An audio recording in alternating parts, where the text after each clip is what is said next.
Our next presentation it was developed by a dynamic duo from South Australia, but will be presented by only one of them, I believe. We have Dr. Jorge Arana from the Institute for Choice at the University of South Australia Business School. He is Associate Research Professor at the Institute, has a PhD in Bayesian Statistics and Human Decision Making, and also appears to hold visiting academic positions at a swag of international universities, which I'm not going to list. There were a lot of them. So, over to you, Jorge.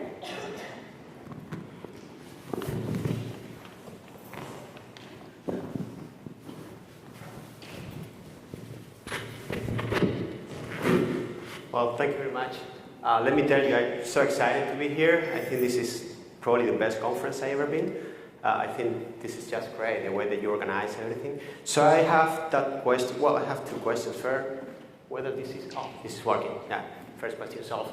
So my question would be, well, since I think this conference is great, how would we measure how great this conference is, right? I mean, if we have to develop our technologies, our new market research techniques for this conference, how we do it. So I've been having informal conversations last night before the beers, not after the beers, and most people recommend, well, let's go for the Net Promoter Score. So basically, you are all familiar with it. The idea is to ask whether would you recommend come here next year, from 0 to 10. And then we classify people in three different groups. The promoters would be people saying 9 and 10, detractors from 0 to 5, and the rest would be the passive, right? And then we have the Net Promoter Score. Well, who is using this methodology? So we did some research, and it would be easier to answer who is not using it, right? Pretty much. So why they are using it? So some things are related with what Paul was talking about. It's very simple. Simple to answer. It would take like 30 seconds for you. Simple to understand. Simple to make decisions. Even managers understand them. It's very fast. You can have it in real time. It's cheap. It doesn't cost much money, especially now with the mobile apps and all this internet. It's being shown to be correlated with growth, which is apparently a good thing. Everyone is talking about correlation. And it allows, like having your customers as sellers, right? So you identify your customers, and they can help you to sell your own product. So what can go wrong? This is great, right? Well, we went to the Canary Islands. First, because I'm coming from there. Second, because we're having 12 million tourists a year, which is, to put you in perspective, it would be double what you have in the whole Australia. The whole business, it would be 40% more than Hawaii. So the whole business is like 8 billion would be Australian dollars a year. So it's like an interesting cake, right? So let's focus on that. What do we have there? We have people coming from these nationalities mainly. From Germany, 27%. From the UK, 29%. From Spain, 22%. Italy, 8%. And then the rest, right? So we collected information about the Net Promoter Score. And this is what we got, right? I mean, Spaniards are really happy with our destination and our hotels. People from Italy are very happy.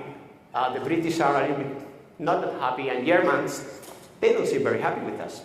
So then we collect data about how many times they come, right? They keep coming to the Canary, to the same hotels. And we didn't do a good job. It was that striking that we even published like several papers on that in academic journals. So actually the British, they are kind of happy and they kind of keep coming. The Germans, they are very happy, they keep coming, some of them 30 years in a row, 35 years in a row, but they are not that happy in the MPS. And I don't know if there's an Italian around there, I'm from Spain.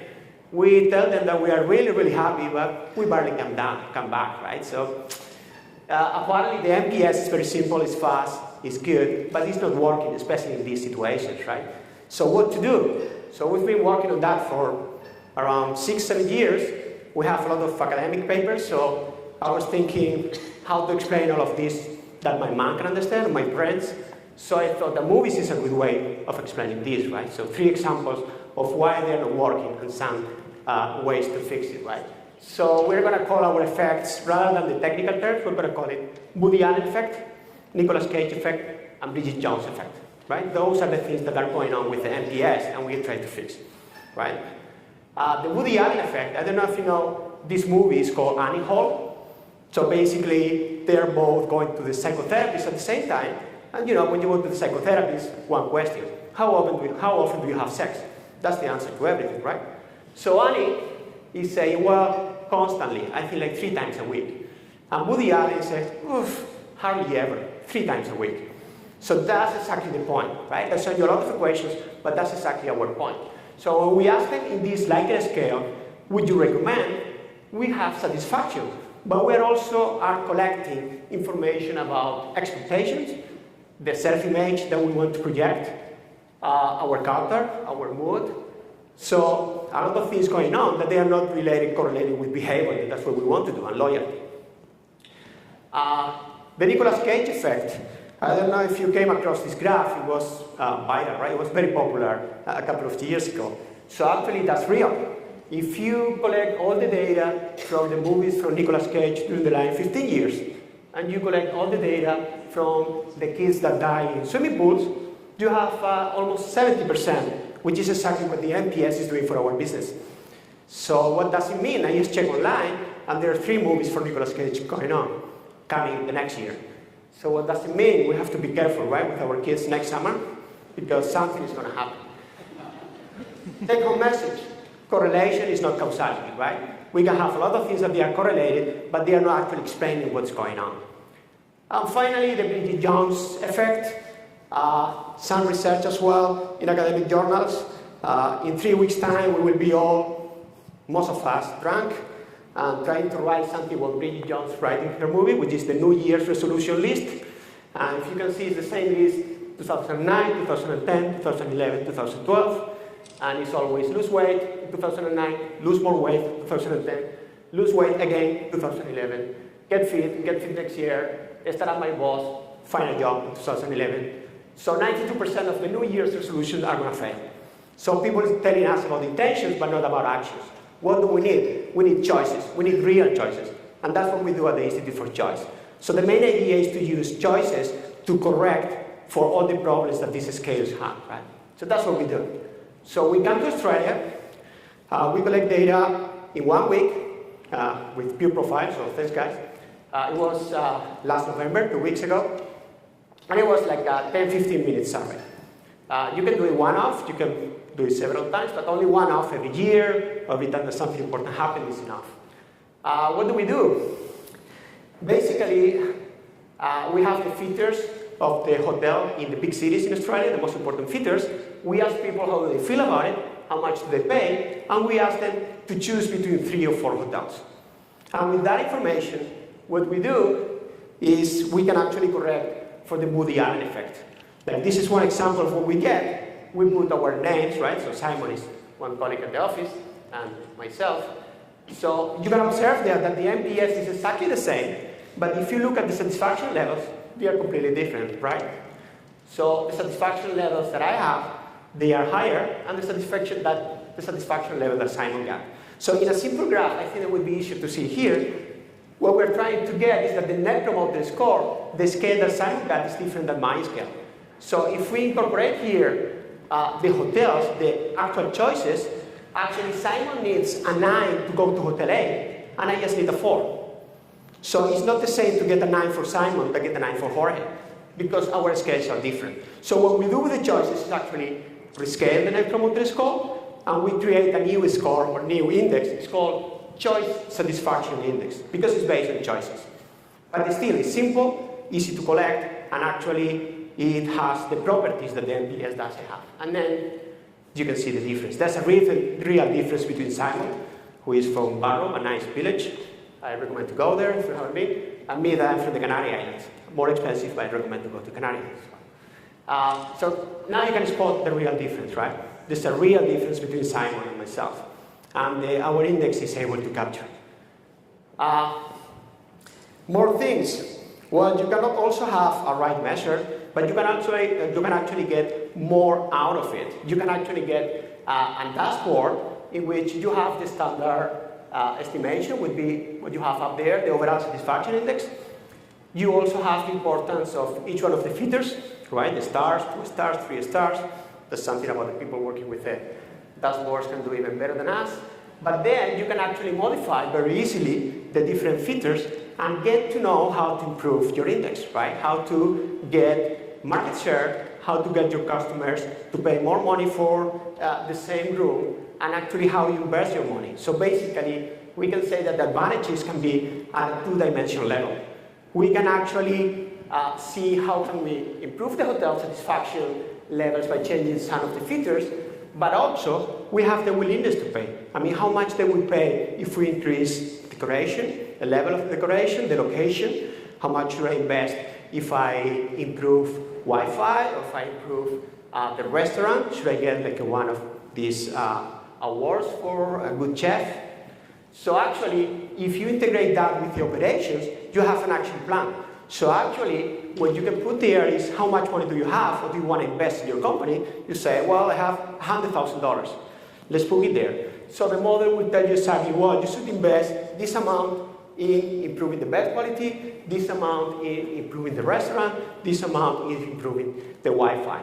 So it's very useful once you have the money, but also it's useful if you are going to borrow the money, right? Because then you can justify what's going to be the impact on market shares, willingness to pay, satisfaction levels, and so on.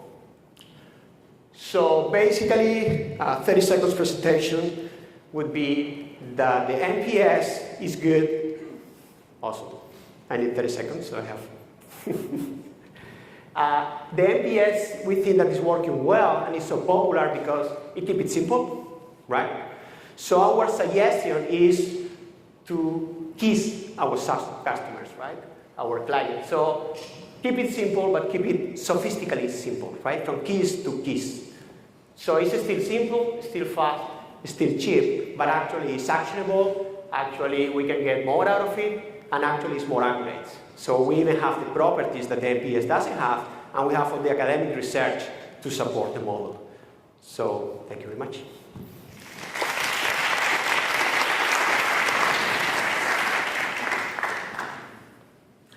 Questions for Jorge? Come on, with all the excitement over NPS over the years, surely someone's got a question. Here we go.